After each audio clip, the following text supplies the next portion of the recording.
This next video will make you question everything. So remember, this is for entertainment purposes only. All right. So tonight, y'all, we're going to get into a topic that I feel we're going to have a lot to say about. Okay. This one here is how we became the loneliest generation. Let's check it out. He held his phone close, eyes searching for privacy. The man scarcely noticed the subway riders around him, or the 90-year-old artist sketching his hunched frame from across the train. In the 7 decades since Alex Katz first drew the outlines of commuters on New York City's early morning trains, the chattering riders and newspapers had all but gone. In their places were people who rode alone, together, the light in their eyes reflecting the glow of their smartphone. That was a quote from the Dallas Morning News. This short imagery is something that we see and all understand, but never really think deeply about. Why does it seem like less people are talking to each other in public? Why do we collectively prefer the dim glow of a smartphone screen? Do you remember your childhood neighborhood? Chances are, you probably felt like it was one big family. Everybody knew each other, celebrated together, and would offer help when needed. But in recent decades, this seems like it's no longer the case. People seem to keep to themselves more, and as a side effect, people are more lonely today than ever before. The number of men without any close friends has increased 5 times since 1990, and 10 times for women, though the total percentage of men feeling lonely is higher. On top of this, 3/4 of Gen Z report feeling lonely. Why have we drifted from each other? Well, let's stop right there. Let's not blame the cell phone. I want to give a different perspective as well. The cell phone is one aspect of it, but oftentimes we're forced into loneliness. It's the people around us that either do us dirty, do harmful things to us, that causes us to we might start out with a huge circle of friends, but a lot of people continue to stab you in the back. Then your circle becomes smaller and smaller. So oftentimes we're not doing this by choice. We're forced into it because what people have done to us. Going on here? The trend started before the pandemic and even before smartphones, so it has to be something structural within society. But what? I've been working on this episode for many months. It's an exploration of the loneliness epidemic. In this episode, we'll see the definitions of loneliness, its origins, its causes, and who's most affected. But this episode isn't all bad news. We'll explore some very real ways to combat loneliness. This isn't the kind of video I normally do, but I think it's an important topic. So sit back, relax, and let's get into it. You are watching Cold Fusion TV.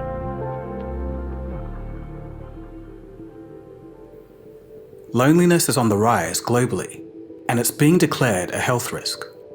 A top US health expert has warned that loneliness can be as harmful as smoking 15 cigarettes per day.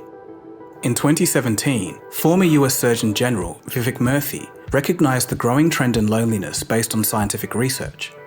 Vivek phrased the phenomena as the loneliness epidemic. But to understand this winding and twisting story, we have to start at the fundamentals. What does it mean to be lonely? People sometimes confuse loneliness and solitude, but the fact of the matter is, being alone and feeling lonely are not the same. You can feel lonely even though you're physically with other people, or you can enjoy solitude without feeling lonely. In a nutshell, loneliness is not always the result of being alone. It's more of a mental state of being. From a neuroscientist point of view, loneliness is actually a state of hypervigilance. It makes you feel unsafe and unsatisfied with your social interactions. It's a type of emotional pain signal. The pain is telling your brain that you need to find someone to talk to. That's what loneliness is, the difference between how much social connection you want and how much you feel you actually have. It can be summed up by this line: loneliness is feeling disconnected from others, even when they're right next to you. If it's temporary, it's the equivalent of being hungry. But when it becomes chronic, that's when it starts affecting your health. Like you could take for instance, like those years in your 20s, when you're really starting to feel like you want more out of life than the everyday run of the mill, let's go party, let's go bar hop, let's club hop. let's go do this, let's sit around, let's do nothing, you know what I mean? You start feeling, depending on when you start maturing, if you don't want to classify that, changing, however you want to classify it, but you start feeling that feeling. For me, I started feeling like I had reached the ceiling where I was career-wise, in my jobs. I felt like I couldn't go any higher. I felt like the people that I was around didn't want more. So it started making me feel like lonely. And that's let me know, okay, I needed to remove myself from that crowd, the situation, the jobs, and move to a better place. In that aspect, I was lonely. Chronic loneliness can trigger a fight or flight response, and when that becomes bad enough, it becomes ingrained in our nervous system, resulting in anxiety, depression, and even anger. The pandemic poured fuel on a fire that was already burning. Dr. Vivek Murthy, the U.S. Surgeon General, says loneliness is an epidemic, the focus of an 80-page advisory he is releasing today. We're used to thinking about smoking and obesity as clear public health concerns. So you're saying loneliness is comparable to smoking in terms of the detriment to your health? Yeah, in terms of the risk that it poses for premature death, yes. The cure, Dr. Murthy says, is not only personal change, but societal change as well. You're talking about changing the social fabric. That's been decades in the making. It's been decades in the making, but it's also something that I'm confident that we can address if we put our mind to it and if we act together. We'll get to more of the health effects a bit later, but for now, let's ask the question, how did we get here? Loneliness is not a new thing. It's been around for as long as humans have. Today's loneliness seems like a simple cause and effect.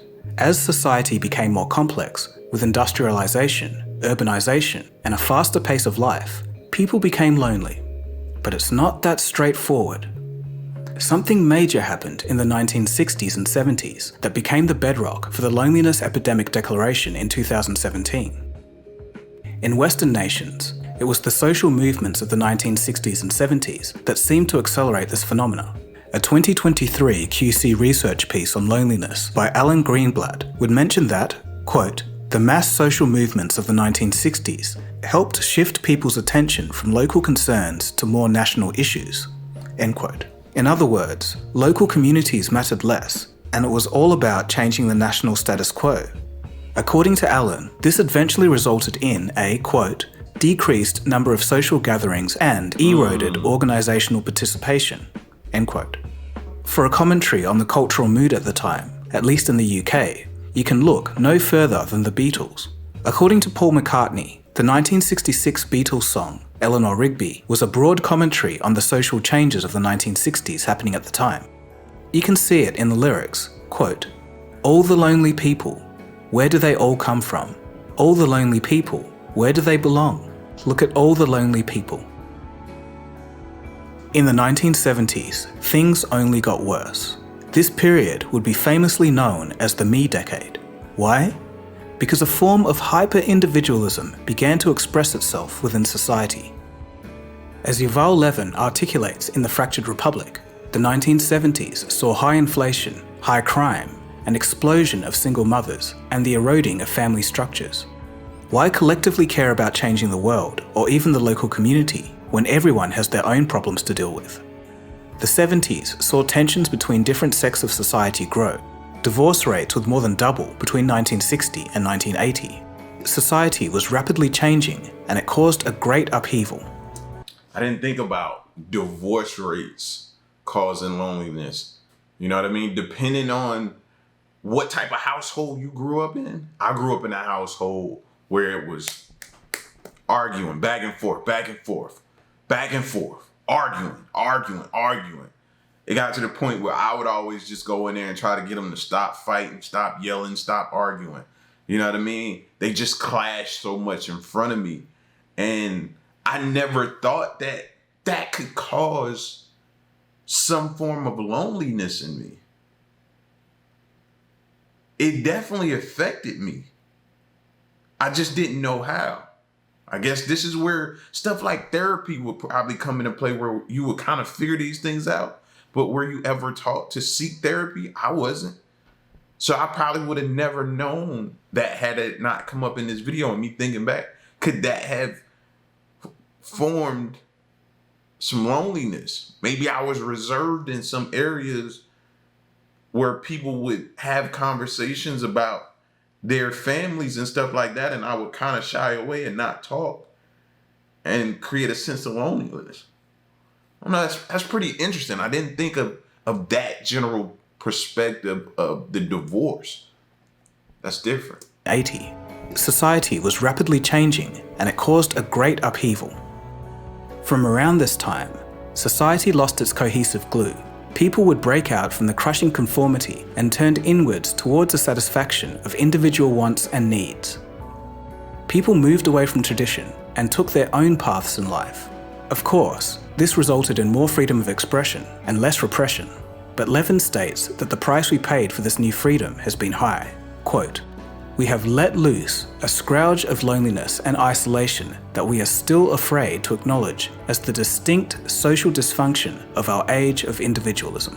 End quote. In other words, loneliness has thrived and evolved from our increasing individualism.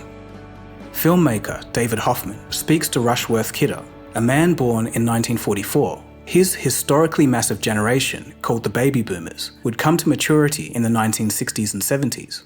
He describes his lived observations of witnessing the dissolving of society. We're made for each other. There is a sense in which society matters because we're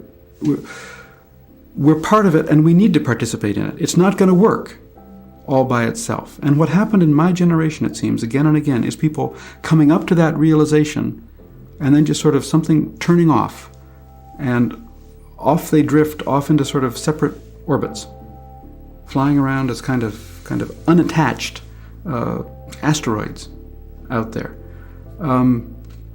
There needs to be, it seems to me, if society is going to hold together, that sense of social cohesion in which each of us, as part of the community, says, I've got a responsibility to this. It's not a formal responsibility. It's not law. It's just that I care about this society and I'm part of this. Increasingly concerned that whatever the gravity is that holds the asteroid in orbit is just beginning to dissolve.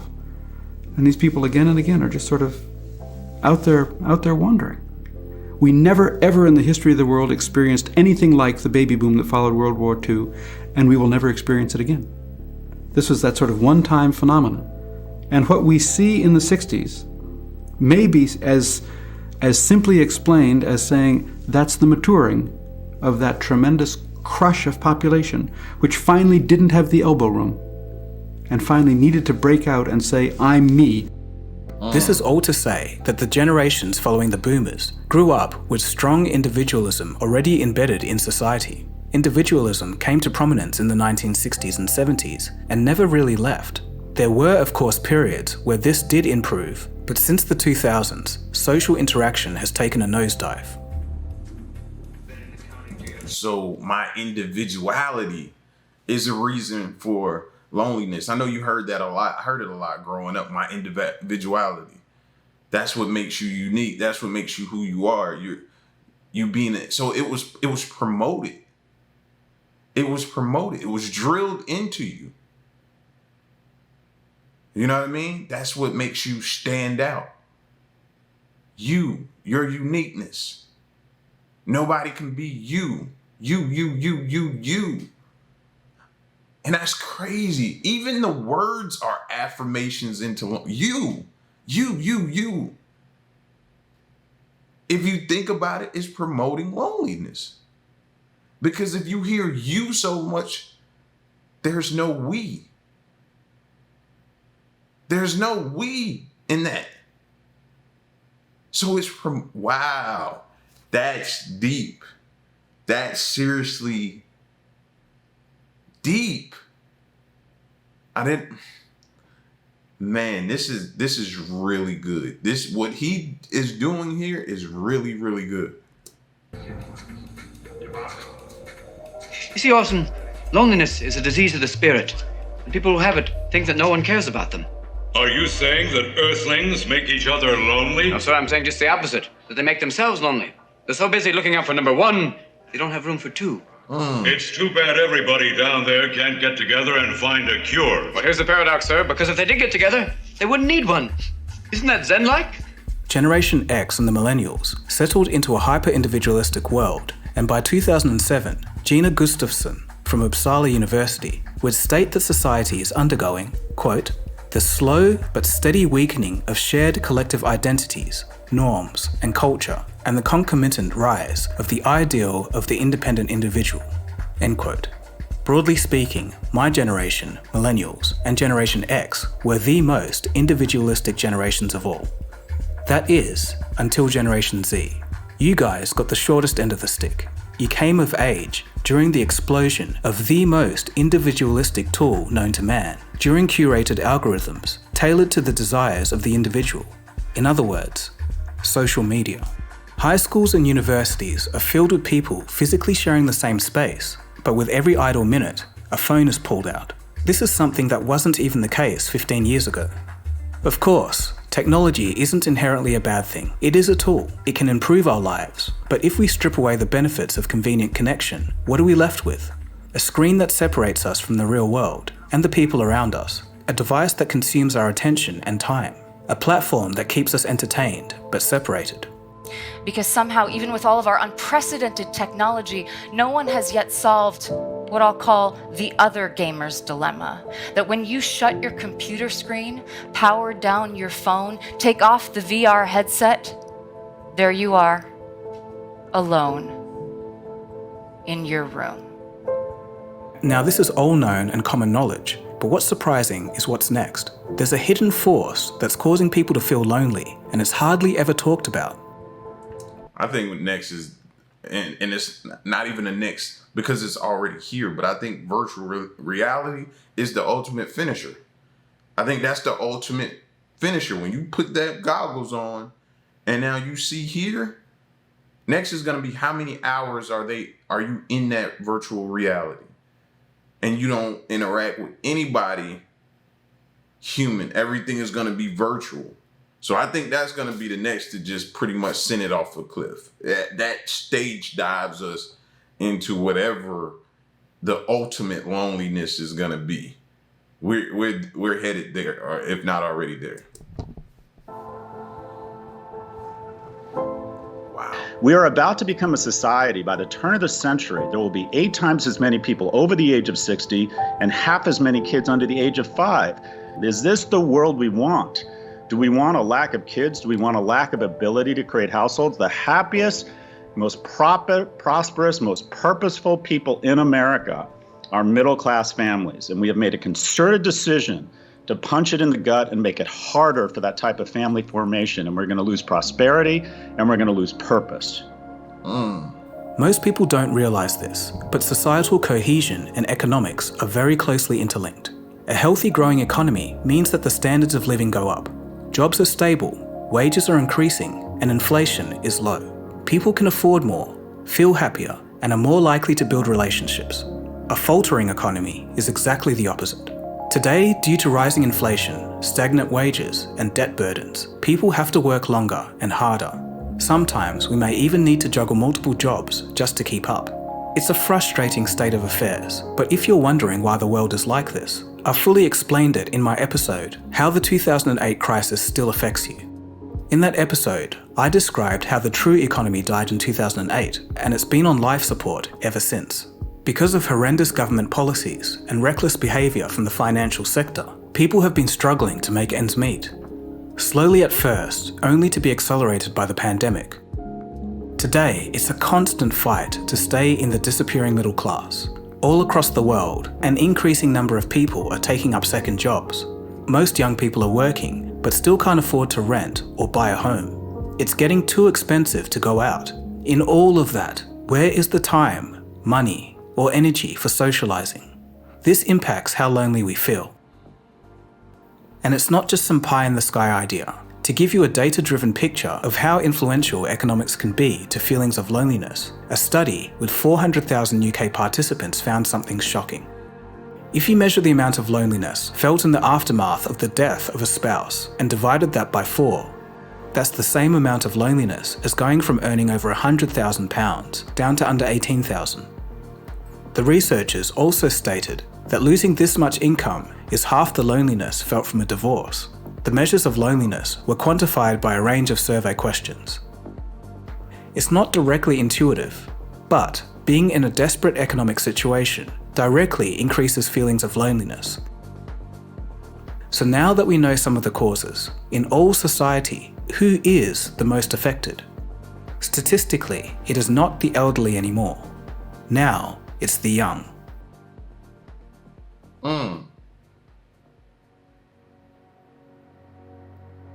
If you do a search for "I have no friends" on YouTube, the results are filled with experiences of young people feeling lonely. They struggle to make real connections. These videos have thousands and even millions of views, which means that they must be resonating with people. And when I got to my late 20s, and a lot of you can probably attest to this in the comments, let me know, but when I got to my late 20s, those friends disappeared. And it's not because they were like, "I hate you, Cody."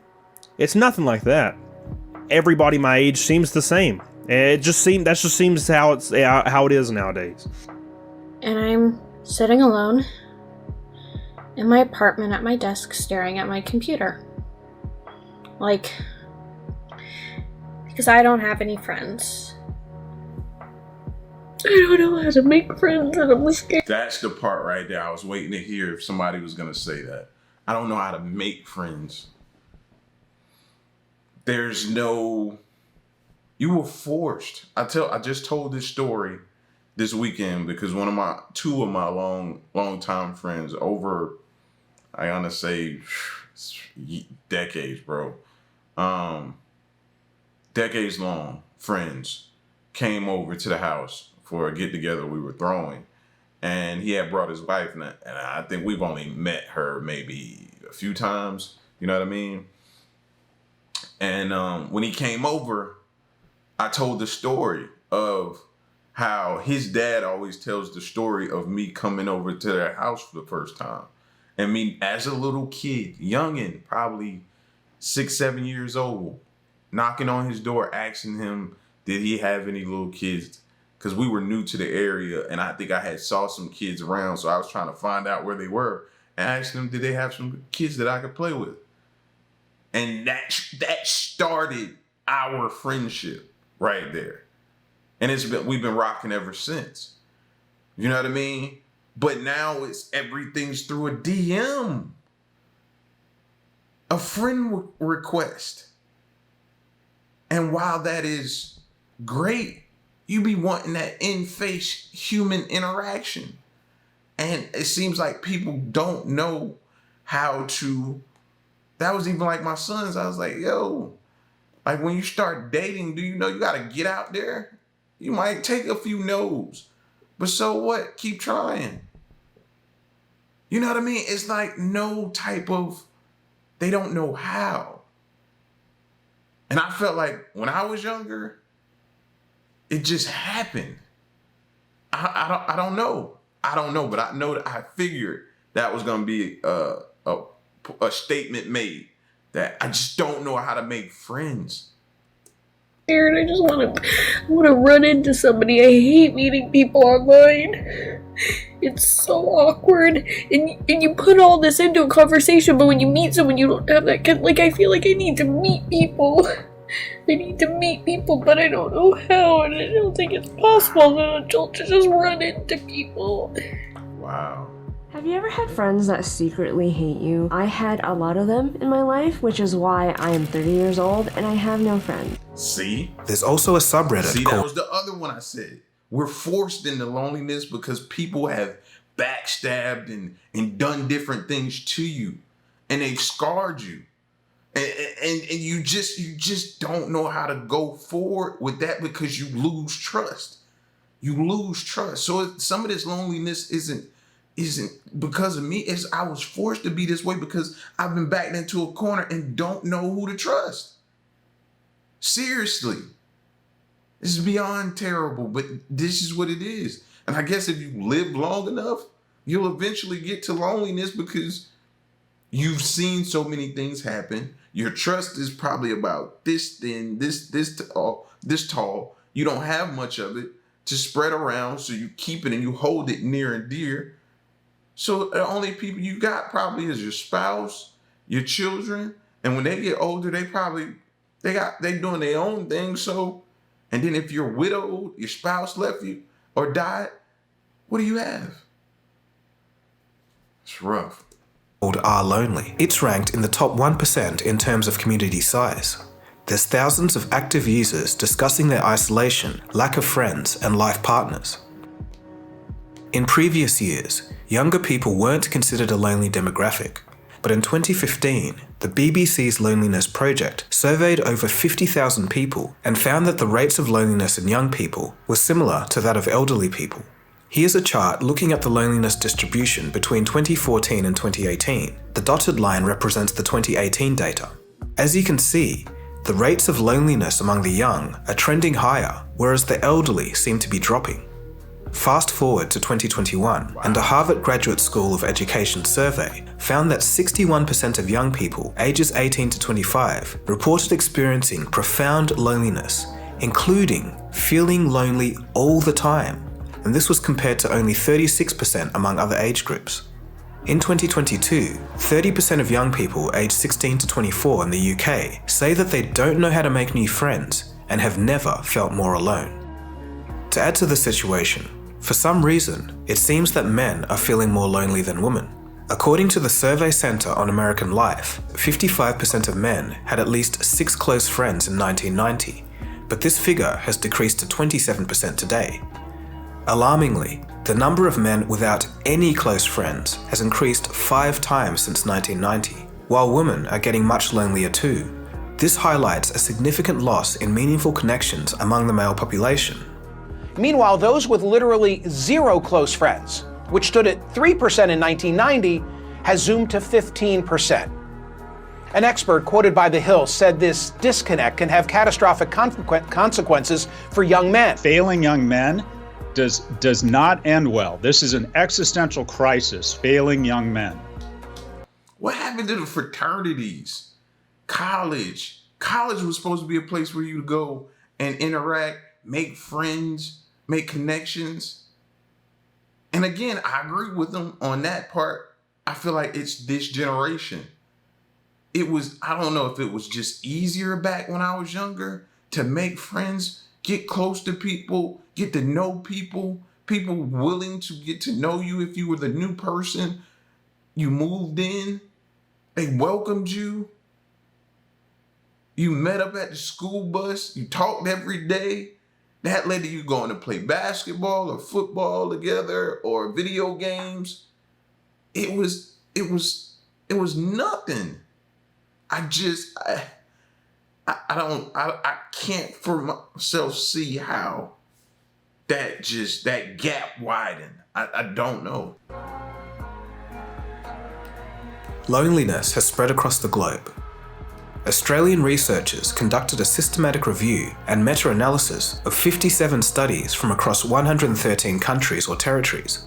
The study discovered that despite the differences in prevalence between regions and ages, loneliness was found to be present across all regions. According to a Statista study done in late 2022, 33% of adults worldwide report feeling lonely at least sometimes. Brazil, India, and Saudi Arabia rank as some of the loneliest countries, whereas Germany, the Netherlands, and Russia report some of the lowest rates. If we want to get granular, we can see the effects of COVID via the proxy search term, feeling lonely. It's not a perfect analogue, but it gives you an idea. The popularity of the people searching the term dramatically spiked in late 2021 and early 2022. Wow. This is most likely due to the effects of the pandemic.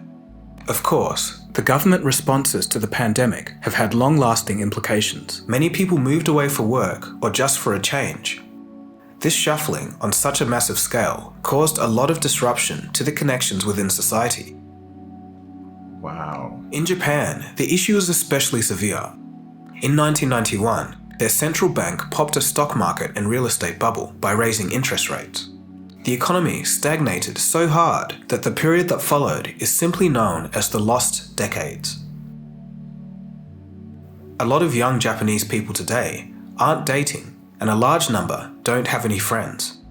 Some live their lives as shut-ins known as hikikomori. They can sit in their room for months and sometimes years, only venturing out to eat and use the toilet. Okay, next I need to know, okay, what could happen if you stay inside for long periods of time? I need to know the effects of that. Because while I'm sitting here blown away by hearing that number, it started to set in of how often do I leave the house? I don't leave the house often. Most of the things happen, it comes to us, whether it be social gatherings, people coming over, everything normally comes here. So we don't too much have to leave the house, but we still like to go out of town on trips. We like to go out to eat as a family. We like to do certain things. You know what I'm saying? So I'm not always here, but I can go some stints without leaving the house. You know what I mean? But 20 something years, what kind of effects do that have on you? Besides mentally, like, can that have like some health effects to you as well? I've never really thought about that. Sheesh. 同調圧力が強かったり、同質性が強かったりして、その用のする見込みも立たない。その時が一番絶望感というか。There's an estimated 1.5 million hikikomori in Japan. It seems like an emerging trend in East Asia. In China, they are called the hidden youth, and in South Korea, they are known simply as socially withdrawn youth. As for the Japanese, to cope with the loneliness epidemic, they've tried to innovate their way out of the situation. They have the unique concept of renting relationships. Yes, that's right. You can pay for temporary companionship and emotional support. You can hire people to act as your friends, family members, or even pose as your girlfriend or boyfriend. Wow. At least in Japan, lonely people are resorting to real-life people, albeit strangers, to ease their loneliness. But in the West, the market is using the new AI boom to target lonely people in stranger and more bizarre ways. For example, Karen Marjorie is a social media influencer with nearly 2 million followers on Snapchat.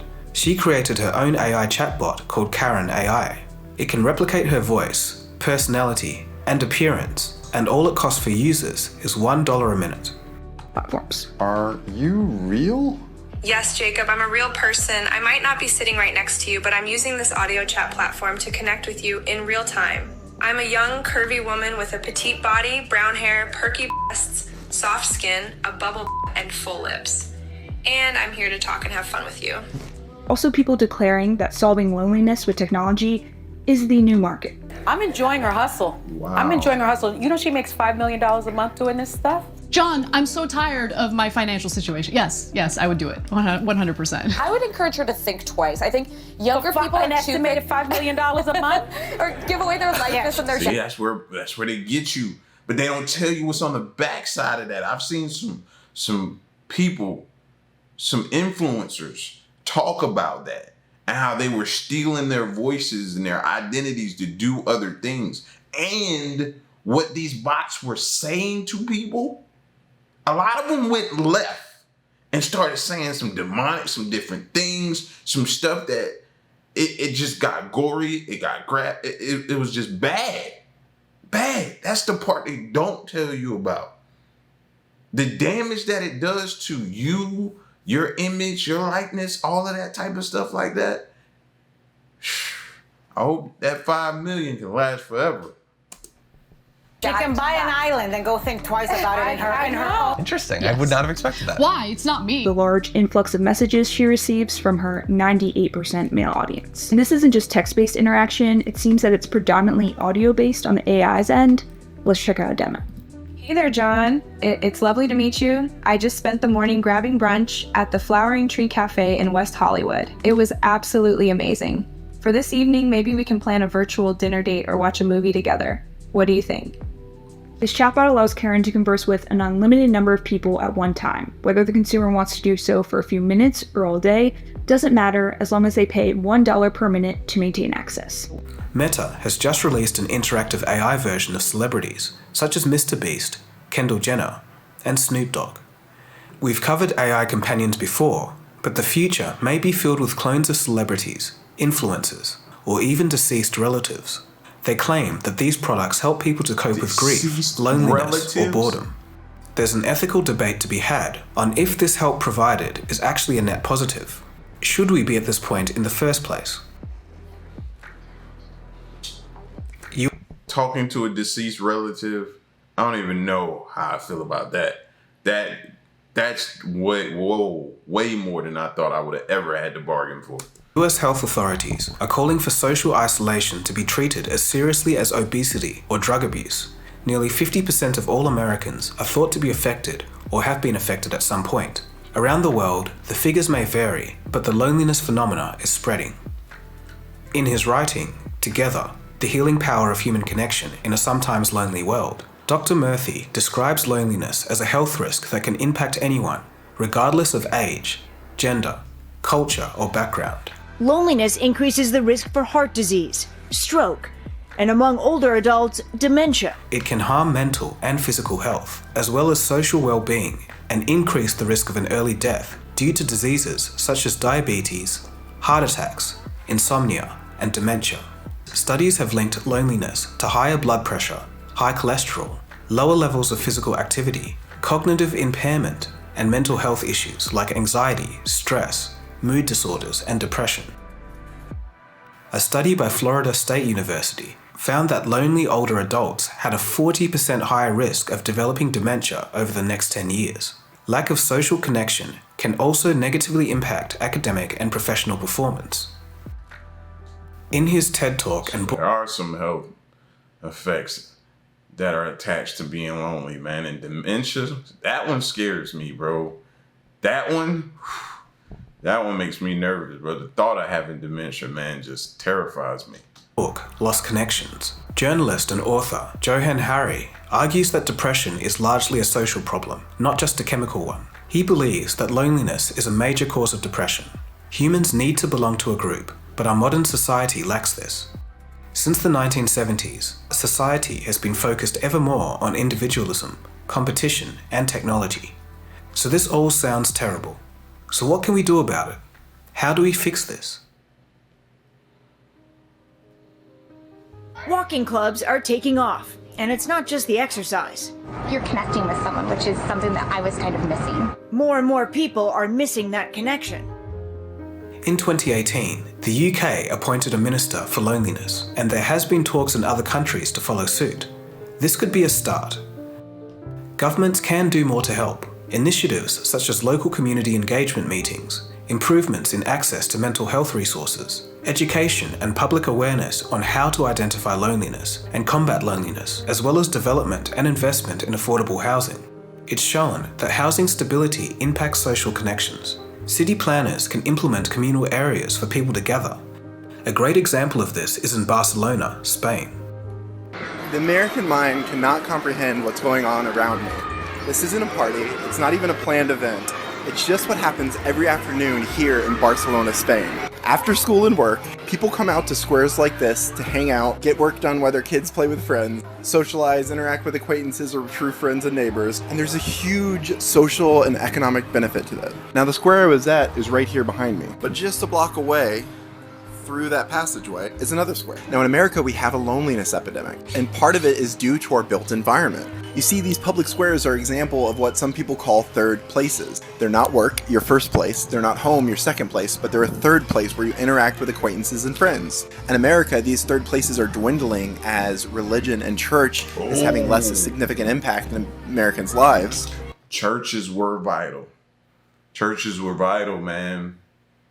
I think somewhere between a lot of people seeing some of the things that take place at churches kind of steered them away. Different incidences that happen as far as with money in churches and scandals and different things like that that brought itself to the forefront. Different things, people's views on religion, how that became a topic of society kind of steered people away. Different people who were at the forefront of the churches kind of turned some people off.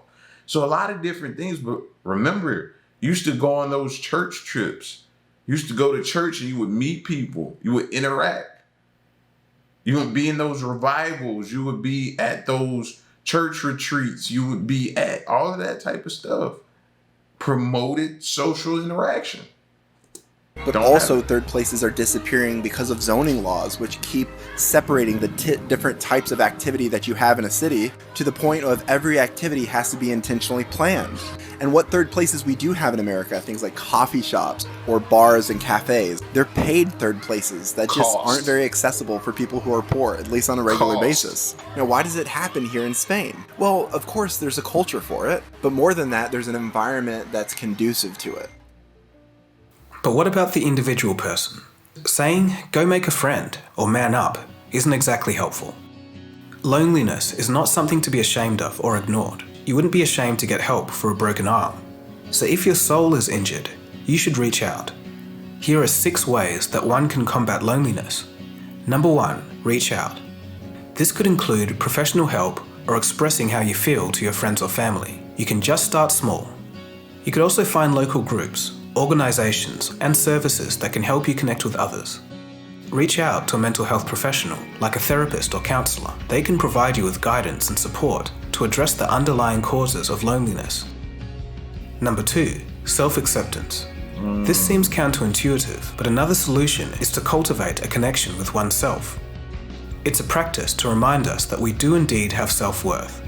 A 2022 study showed that self-reflection can reduce feelings of loneliness and also contribute to finding meaning in life. Reflecting on who you are, practicing self-compassion, and writing down how you're feeling can be a great start. Number 3, gratitude. A lot of things around us tell us that we're not enough. It's how a lot of companies make their money. The advertising tells us we're not rich enough or pretty enough, or that if we just buy this one more thing, we'll be happy. We can combat this by being grateful in what we do have, the practice of gratitude. I know it sounds trite, but the simple practice of gratitude can do wonders. A 2021 study showed that increased gratitude can reduce feelings of loneliness. A 2015 study, 2011 study, and 2010 study all showed the same thing. For just 5 minutes a day, really think about what you can be thankful for. At first, it may seem like there's nothing to be thankful for. But if you're not forced to fight in a war, have a roof over your head, and are in decent physical health, have food, and have water, that's better than some people. We should be thankful for that and much more. There's nothing wrong with acknowledging that where you are right now is hard, really, really hard. But incorporating the practice of gratitude alongside other support can strongly aid in your journey. It's the negative ones. Number 4, social media reduction. When it comes to using social media, we need to use it in moderation. There's research that says that a small amount of social media is beneficial, but a large amount is detrimental. 30 minutes of use a day is the advice from Dr. Jeremy Noble. He cited a University of Pennsylvania study. Cutting back on... How is that even possible when each year I feel like they make it nearly impossible for you not to need social media in some form, whether it be through your business, whether it be through whatever, you need it in just about every aspect of your life nowadays. So how are you going to tell me to minimize it when they create a need for it? That's the mind-blowing part for me. On social media can significantly improve your well-being. Dr. Noble also advises to choose social media platforms that help us develop authentic social connections. Number 5, giving to others. Giving to others shows us that we have something to offer to the world. Ironically, this can help us feel less lonely. Local community volunteering or just helping a work colleague or neighbor in small ways. According to Vivek Murphy, the man who first declared the loneliness pandemic back in 2017, quote, "Service is one of the most under-recognized antidotes to loneliness. It reaffirms to ourselves that we have value to add to the world." And lastly, number 6, connection. Loneliness is a stress state that makes us focus on ourselves rather than outwards towards others. To keep safe, we often treat people and things with suspicion when we feel lonely. This can ruin self-esteem. We feel like we're not lovable or likable. These factors compound on each other, making it hard to solve and creating a downward spiral. To break the cycle, one can start slowly. Even a quick hello to your neighbors can help inch connection forwards. And lastly, if you're fortunate to have a healthy group of friends, try and schedule calls together, talk to each other, and just chat about life. there's an old Japanese tradition from Okinawa called moe. It basically means lifelong group of friends. They meet weekly and talk about life, discuss issues, and help each other. Elders in Okinawa live extraordinarily better and longer lives than almost anyone anywhere else in the world. It's common to find moe groups that have been friends for over 90 years. That's why I've travelled to the Japanese archipelago of Okinawa, where there are more centenarians than anywhere else in the world. それからお友達関係とっても親しくして仲良くしてるから悩みあんまりない。元気だろ、元気。友達と会うのが楽しみ。散歩行ってからよ。友達いるデイサービス。いっぱいいるさ、友達。おばあさんたちがいっぱいいる。カモの話したい。何年も話する？昔の話したら。Trade old stories. 私まだ病院の薬が一番楽しいのはみんなと一緒に会ってお話ししてそれからもう踊り踊ったりしたら自分の健康になるような気がしますね一番。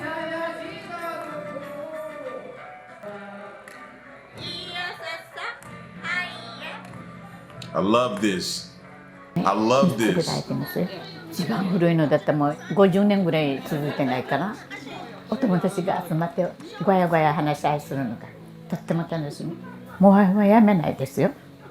みんながね元気じゃないと自分もね長いこと元気でも面白くないさね。I don't try to live as long as possible. It happens naturally because we all gather, laugh and cry together. And that's what's good. That's what we say. That's it. That's really the way of life in Okinawa.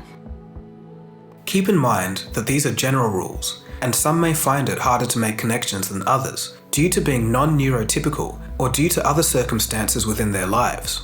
Sometimes, people that you try to connect with can just be plain rude. But at the end of the day, there are many ways to combat loneliness, so the key is to realize how you're feeling and to find the best strategy for you alongside professional help. If you encounter someone showing symptoms of loneliness, don't ignore them. Reach out to people who might be lonely. Talk to them. If they need professional help, guide them in the right direction. It all comes down to how can you be of service to others? The gift of simply being there and truly listening can sometimes go a long way. Go in with an open mind, don't be quick to judge, and try and practice understanding. Once we listen to others, they can be more open to listening to us. Chronic loneliness is an unnatural condition, a state that we were not designed for. It leaves us empty and longing for connection and understanding.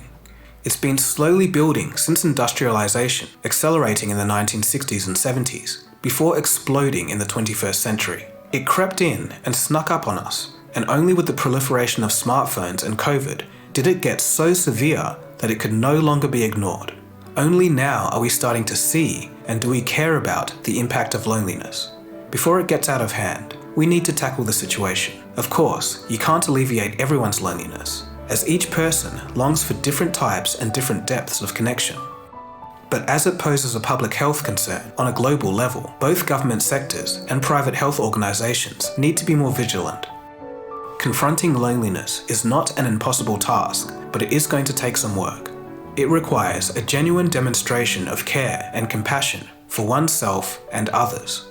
As mentioned, this episode was many months in the making, so I hope that I could shed some light on the modern origins of loneliness, the causes and the solutions. Although the chatter amongst strangers may have gone in many public spaces, hopefully the chatter on our streets will return one day. So what do you all That was an amazing video, fam, and it made me do a lot of thinking, and I have more thinking to do about it. You know, one of the things he said was reach out. You know, oftentimes we feel like we want to reach out, but we feel like we don't want to be a burden. We don't want to come off as that person overzealous or trying to do too much, or, you know what I mean? We often get caught in our mind. And that's what kind of stops us a lot of times from reaching out. We overthink things. You know, we overthink what that person's gonna think of us. what they're gonna say. So yeah, man, I hate for us to get to that point, man. I want to be like those ladies over there with those groups, man, with those 90-year relationships and friends, man. Like, that's what's gonna keep you young. That's what's gonna keep you going. It's not what we think. So, man, have a seat and sit down with your family and watch this video, man, and interact and talk about it. This could be the icebreaker. That's what I'm saying. So y'all get at me in the comment section, man. Let me know what you thought of this video. And stick around and stay tuned. Till next one, I'm gone. Peace.